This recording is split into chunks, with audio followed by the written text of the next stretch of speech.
ಅದರಿಂದ ಮಾನ್ಯ ಅಧ್ಯಕ್ಷರೇ, ಈಗ ನಾನು ಪೂಜಾರರು ಹೇಳಿದ್ದಾರೆ, ನಿರ್ಮಲಾ ಸೀತಾರಾಮನ್ ಅವರ ಇಂಟರ್ವ್ಯೂ, ಪ್ರಜಾವಾಣಿಯಲ್ಲಿ ಬಂದಿರತಕ್ಕಂಥ ಇಂಟರ್ವ್ಯೂ, ಅದನ್ನು ಹೇಳಿದ್ದಾರೆ. ನಿನ್ನೆ ಬಸವರಾಜ ಬೊಮ್ಮಾಯಿ ಅವರು ಅಸೆಂಬ್ಲಿನಲ್ಲಿ ಉತ್ತರ ಕೊಟ್ಟದನ್ನು ಹೇಳಿದ್ದಾರೆ. ನಾನು ಹೇಳ್ತಾ ಇರೋದು ಅವರ ಬಜೆಟ್ ಸ್ಪೀಚ್ನಲ್ಲಿ ಏನು ಹೇಳಿದ್ರು ಅಷ್ಟಕ್ಕೆ ಮಾತ್ರ ಸೀಮಿತವಾಗಿ ಹೇಳ್ತಾ ಇದ್ದೀನಿ. ನಿರ್ಮಲಾ ಸೀತಾರಾಮನ್ ಏನು ಹೇಳಿದ್ರು ಅವ್ರ ಬಜೆಟ್ ಸ್ಪೀಚ್ನಲ್ಲಿ, ಆಮೇಲೆ ಬಸವರಾಜ ಬೊಮ್ಮಾಯಿ ಅವರು ಏನು ಹೇಳಿದ್ರು ಅದನ್ನ ಹೇಳಿದ್ರು. ಬಸವರಾಜ ಬೊಮ್ಮಾಯಿ ಅವರು ಹೇಳ್ತಾರೆ, ಈಗ ನೀವು ಸರಿಯಾದ ಫಾರ್ಮ್ಯಾಟ್ ಕಳಿಸಿಲ್ಲ, ಫಾರ್ಮ್ಯಾಟ್ನಲ್ಲಿ ಕೇಳಿಲ್ಲ. ನಾನು ಪ್ರಧಾನಮಂತ್ರಿಗಳು ಭೇಟಿ ಮಾಡಿದ್ದೀನಿ, ನಾನು ನಿರ್ಮಲಾ ಸೀತಾರಾಮನ್ ಭೇಟಿ ಮಾಡಿದ್ದೀನಿ, ನಮ್ಮ ಮಂತ್ರಿಗಳು ಡಿ ಕೆ ಶಿವಕುಮಾರ್ ಅವರು ಪತ್ರ ಬರೆದಿದ್ದಾರೆ. ಸ್ವತಃ ನಾನು ಮತ್ತು ಡಿ ಕೆ ಶಿವಕುಮಾರ್ ಜಲಸಂಪನ್ಮೂಲ ಸಚಿವರನ್ನು ಭೇಟಿ ಮಾಡಿದ್ದೀವಿ. ಇದನ್ನೆಲ್ಲ ಕೇಳಿದ್ದೀವಿ. 5,300 ಕೋಟಿ ಕೊಡಿ, ನೀವೇ ಒಪ್ಕೊಂಡಿದ್ದೀರಿ ಬಜೆಟ್ನಲ್ಲಿ ಕೊಡಿ ಅಂತ.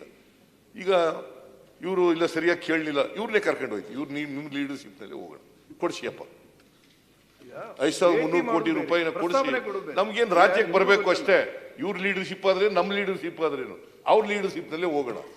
ಅದು ಯಾವುದೋ ಫಾರ್ಮೆಟ್, ಅದು ಎಂತಿದ್ದ ಫಾರ್ಮೆಟ್ ಎಲ್ಲ ತಗೊಂಡು ಬರಲಿ, ಅವರೇ ಕೊಡಿಸ್ಲಿ. 11,495 ಕೋಟಿ ಕೊಡಿಸ್ಲಿ, ಬೇಡ ಅಂತ ಹೇಳಲ್ಲ ನಾವು. ನೀವ್ಯಾಕೆ ಮಾತಾಡ್ತೀರಿ? ನಾವು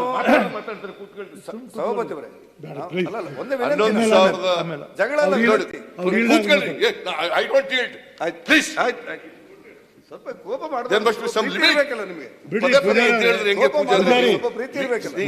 ನೀವು ಸ್ವಲ್ಪ ಗಾಂಭೀರ್ಯವಾಗಿ ಲೀಡರ್ ಆಫ್ ದಿ ಅಪೋಸಿಷನ್ ಕೆಲಸ ಮಾಡಿ ಅನ್ನೋದು ನನ್ನ ಮನವಿ. ಯಾವ ಮುಖ್ಯಮಂತ್ರಿಗಳು ಇಲ್ಲಿವರೆಗೆ ಕೇಂದ್ರವನ್ನು ಬೈದಿಲ್ಲ, ನೀವು ಮಾತ್ರ ಬೈತಾ ಇದ್ದೀರಿ.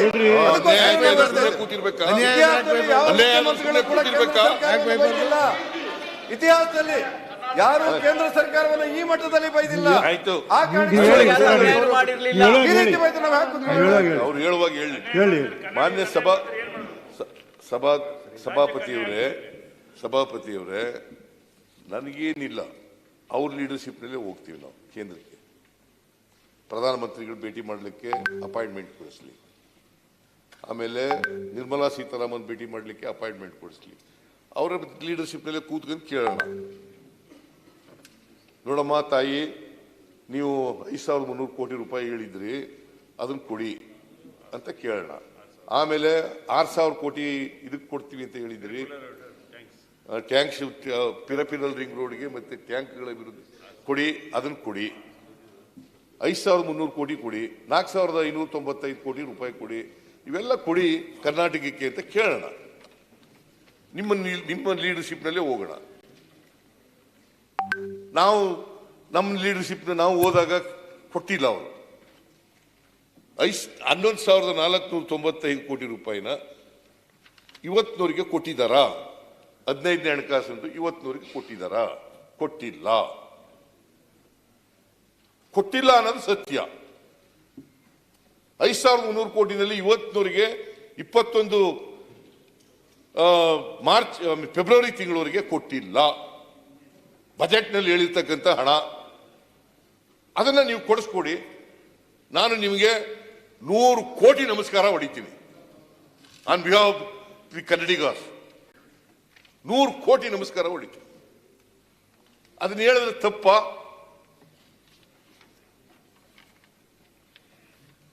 ಇದಾಯ್ತಾ? ಈಗ ಬರಗಾಲ ಅಲ್ಲ, ಒಂದ್ ನಿಮಿಷ ಇಲ್ಲ, ಪುನಃ ಆಯ್ತು, ಬರಗಾಲ. ಸಭಾಪತಿಯವರೇ, ಈ ರೀತಿ 100 ಕೋಟಿ ನಮಸ್ಕಾರ ಹೊಡಿತೇನೆ ಅಂತ ಹೇಳಿದ ನಂತರ ನಾವೇನಾದ್ರೂ ಹೇಳ್ಬೇಕಲ್ಲ? ನಮಸ್ಕಾರ ಬೇಡವಾ? ಅಲ್ಲ, 100 ಕೋಟಿ ನಮಸ್ಕಾರ ನೀವು ಹೇಳಿದ ತಕ್ಷಣ ಹೇಳ್ಬೇಕಲ್ಲ? ನಾವು ನಿಮ್ಗೆ 100 ಕೋಟಿ ನಮಸ್ಕಾರ ಬೇಡ, ದೇಶದ ಪ್ರಧಾನಿಯನ್ನ, ರಾಷ್ಟ್ರಪತಿಯನ್ನ ಏಕವಚನದಲ್ಲಿ ಕರೆಯುವುದಾದ್ರೂ ನಿಲ್ಲಿಸಿಬಿಡಿ, ಗೌರವದಿಂದ. ಹೇಳಿ ದೇಶದ ಪ್ರಧಾನಿಯನ್ನ, ರಾಷ್ಟ್ರಪತಿಯನ್ನ ಮಾಡೋದು ನಿಲ್ಲಿಸಿ.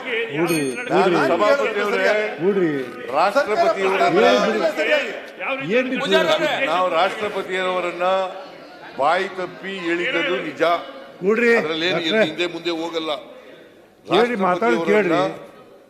ಶ್ರೀಮತಿ ಮುರ್ಮು ಅವರನ್ನ ಸಿಂಗುಲರ್ನಲ್ಲಿ ಹೇಳಿದ್ದದು ಅದು ಬಾಯಿ ತಪ್ಪಿ ಹೇಳಿದ್ದದು. ಅದಾದ್ಮೇಲೆ ವಿಷಾದ ವ್ಯಕ್ತಪಡಿಸಿದ್ದೇನೆ. ತಪ್ಪಾಯ್ತು, ಆ ತರ ಪದ ಬಳಸಬಾರ್ದಾಗಿತ್ತು ಅಂತ ಹೇಳಿದ್ದೇನೆ.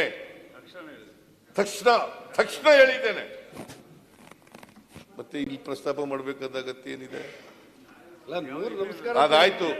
ಅದು ರಾಷ್ಟ್ರಪತಿಗಳು ಸಂವಿಧಾನದ ಹೆಡ್ ಆಫ್ ದಿ ಗೌರ್ಮೆಂಟ್, ಸಂವಿಧಾನ ರಕ್ಷಣೆ ಮಾಡೋರು, ಸಂಸತ್ ಭವನ ಉದ್ಘಾಟನೆ ಕರೆದ್ರ ಅವ್ರನ್ನ.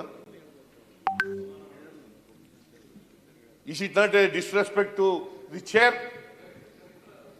ಅದಕ್ಕೆ ಹೇಳಿದೆ ನೀವು ಪಾರ್ಲಿಮೆಂಟ್ ಅಲ್ಲಿ ಪ್ರಶ್ನೆ ಮಾಡಿ ಅಂತ ಹೇಳಿ. ಇಲ್ಲಿರುವ ಜನರನ್ನು ಕೇಳಿಸುವುದಲ್ಲ, ನೀವು ಪಾರ್ಲಿಮೆಂಟ್ ಪ್ರಶ್ನೆ ಮಾಡಿ. ಪಾರ್ಲಿಮೆಂಟ್ ಪ್ರಶ್ನೆ ಮಾಡಲಿಕ್ಕೆ ನೀವು ಸಮರ್ಥ ಅನ್ನುವ ಕಾರಣಕ್ಕೆ ಪಾರ್ಲಿಮೆಂಟ್ ಪ್ರಶ್ನೆ ಮಾಡಿ. ಇಲ್ಲಿ ಹೋಗಿ ಮೀಡಿಯಾದವರಾದ್ರೆ ಜನರ ಎದುರು ಹೋಗಿ ನಾವು ಹೀಗಾಯ್ತು ಅಂತ ಹೇಳೋದಕ್ಕಿಂತ ಯಾಕೆ ಅಂತ ಹೇಳಿ ಉದ್ಘಾಟನೆ ಮಾಡ್ತಾರೆ. ಪಾರ್ಲಿಮೆಂಟ್ ಉದ್ಘಾಟನೆ ಮಾಡ್ತಾರೆ. ಪಾರ್ಲಿಮೆಂಟ್ ಪ್ರಶ್ನೆ ಮಾಡಿ. ಅಲ್ಲ, ಸಿಎಂ ಮಾತಾಡೋದು ಸಿಎಂ ಮಾತಾಡೋ ಸಂವಿಧಾನ ರಕ್ಷಣೆ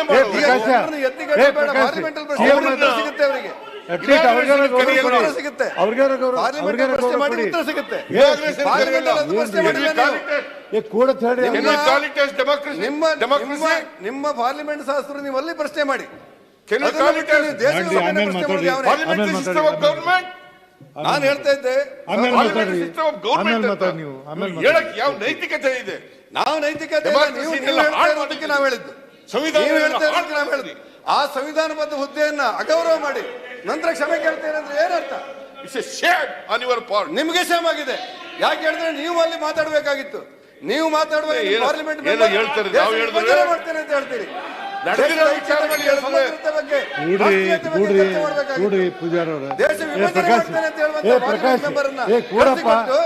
ಈಗ ನೀವು ರಾಷ್ಟ್ರಪತಿ ಬಗ್ಗೆ ಮಾತಾಡಿದ್ರೆ ನೀವ್ಯಾಕೆ ಮಾಡ್ತೀರಿ?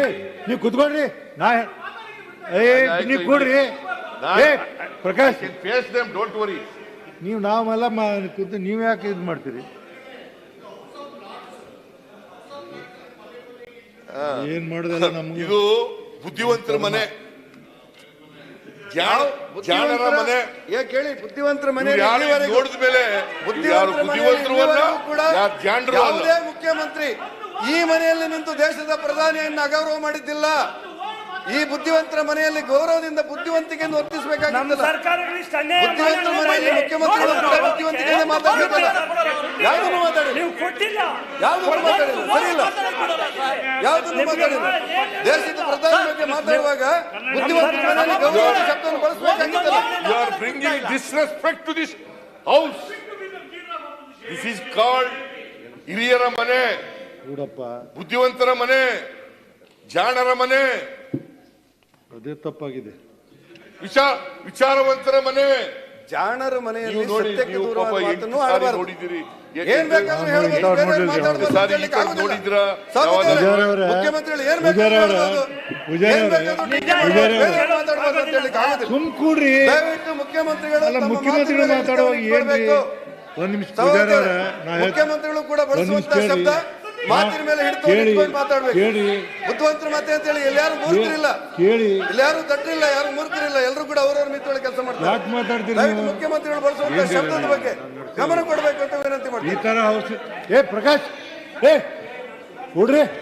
ನೋಡಿ, ನಾ ಹೇಳ್ತೀನಿ, ದಯಮಾಡಿ ನೋಡಿ ರವಿ, ಒಂದ್ ನಿಮಿಷ, ನಾ ಇದಕ್ಕೆ ಹೆಚ್ಚು ಹೇಳುದು ನಿನ್ ಮೇಲೆ. ರವಿ, ನಾ ಇದಕ್ಕೆ ಹೆಚ್ಚು ಹೇಳಕ್ಕಾಗುದಿಲ್ಲ. ನೋಡಿ, ನಾನು ಹೇಳ್ತೀನಿ, ನಡು ಇಂಟರ್ಫಿಯರ್ ಇದಕ್ಕೆ ಬಂತು. ನೋಡು, ಒಂದೇ ಲೈನ್ ನಲ್ಲಿ ಪ್ರಸ್ತಾಪ ಮಾಡ್ತೇನೆ.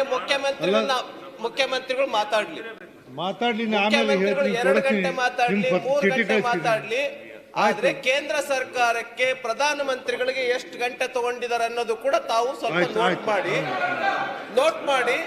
ಅಂದ್ರೆ ಮುಖ್ಯಮಂತ್ರಿಗಳ ಭಾಷಣ, ನರೇಂದ್ರ ಮೋದಿ ಕೇಂದ್ರ ಸರ್ಕಾರ ಟಾರ್ಗೆಟ್ ಅಲ್ಲ ಸಭಾಪತಿಗಳೇ, ಮುಖ್ಯಮಂತ್ರಿಗಳ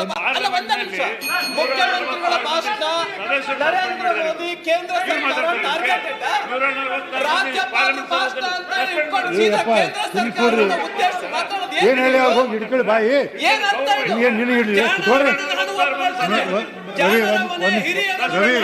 ರವಿ ಒಂದು ನಿಮಿಷ ಆದ್ರೆ ಕೇಂದ್ರ ಕೇಳಿ. ಸರ್ಕಾರದ ವಿರುದ್ಧ 2 ಗಂಟೆ 2.5 ಗಂಟೆಗೆ ಏನ್ ಟಾರ್ಗೆಟ್ ಇಟ್ಟು ಜನರ ಮನದಲ್ಲಿ ಬುದ್ಧಿಗಳ ತರ ಕೇಳ್ಕೊಂಡು ಕೂತ್ಕೊಳ್ಳೋದ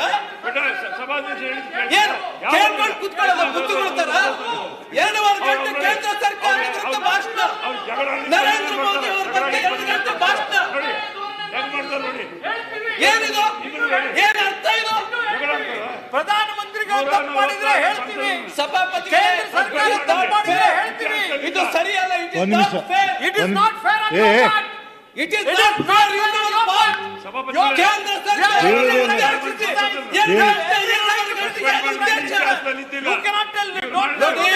ನಮಗೂ ಕೂಡ ವಿಚಾರ ಗೊತ್ತಿದೆ ನಮಗೂ ಕೂಡ ವಿಷಯಗಳು ಗೊತ್ತಿದೆ ನಮಗೂ ಭಾಷಣ ಮಾಡಕ್ ಬರುತ್ತೆ ನಮಗೂ ಕೂಡ ಭಾಷಣ ಮಾಡಕ್ ಬರುತ್ತೆ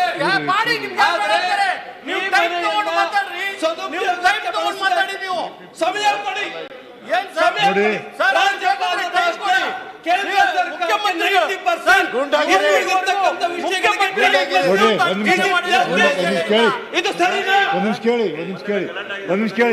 ಒಂದು ನಿಮಿಷ ಕೊಡಿ. ನಾನು ಹಿಂಗ ಮಾತಾಡಂತ ಯಾರು ಹೇಳಕ್ ಆಗೋದಿಲ್ಲ. ಕೇಳ್ರಿ ಹಿಂಗ ಒಂದು ನಿಮಿಷ ಕೇಳಿ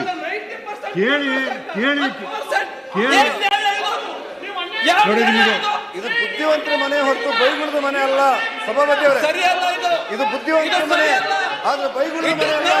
ಮುಖ್ಯಮಂತ್ರಿಗಳ ಗಮನಿಸಬೇಕು. ಬುದ್ಧಿವಂತರ ಮನೆ ಅಂದ್ರೆ ಬೈಗುಳದ ಮನೆ ಅಲ್ಲ. ಇದನ್ನ ಮುಖ್ಯಮಂತ್ರಿಗಳು ಹೇಳ್ಬೇಕು.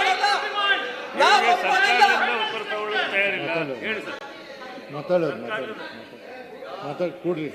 ನೋಡಿ ನಾನು ಹೇಳ್ತೀನಿ, ಈ ಥರ ಹೌಸ್ ನಡೆಸೋದು ನನ್ನ ಕಡೆ ಆಗೋದಿಲ್ಲ. ದಯಮಾಡಿ ತಪ್ಪು ತಿಳ್ಕೊಬೇಡ್ರಿ. ಈ ಥರ ಹೌಸ್ ನಡೆಸೋದು ನನ್ನ ಕಡೆ ಆಗೋದಿಲ್ಲ. ಒಂದು ನಿಮಿಷ ಕೇಳಿ. ನಾನೇನು ಹೇಳಿದ್ದೀನಿ ನೀವು ನೋಟ್ ಮಾಡ್ಕೊಳ್ತ ಹೇಳಿದ್ದೀನಿ. ಬರ್ಕೊಳ್ಳಿ. ಬರ್ಕೊಂಡಾಗಿನಿ ಅಂತ ನೀವೇನು ಹೇಳಿದ್ರಿ ಹೇಳಿ, ಎಲ್ಲ ಸಂಪೂರ್ಣ ನೀವು ಮಾತನಾಡೋ ಅನುಮತಿ ಕೊಡ್ತೀನಿ. ಅವಾಗ ಅವ್ರ ಕಡೆಯಿಂದ ಉತ್ತರ ತೊಗೊಳ್ತೀವಿ. ಉತ್ತರ ಕೊಡೋ ಜವಾಬ್ದಾರಿ ನಂದು. ನಡು ಎದ್ದು ಮಾತಾಡಬೇಡಿ. ನಾ ಯಾರಿಗೆ ಪರ್ಮಿಷನ್ ಕೂಡ ಮಾತಾಡಿ. ಮುಖ್ಯಮಂತ್ರಿ ಮಾಡಿ ನೋಡಿ. ಯಾರು ಮಾತಾಡಬೇಡಿ, ಯಾರಿಗೂ ಹೇಳಿದ್ರು ನಾನು.